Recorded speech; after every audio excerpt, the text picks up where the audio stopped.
The National Weather Service has issued a tsunami warning for the coastal areas of southern and central Florida, from Homestead Bayfront Park in southeastern Miami-Dade County to Daytona Beach in Volusia County, approximately 56 miles northeast of Orlando.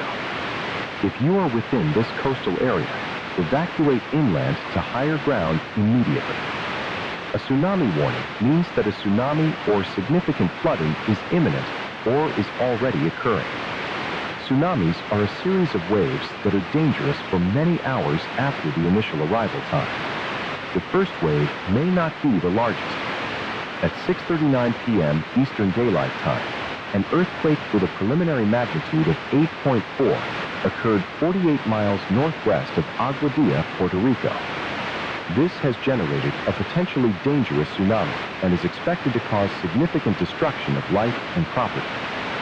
For residents outside the coastal area receiving this message, travel is strongly discouraged. Stay away from the area at all times. This tsunami warning is in effect until further notice.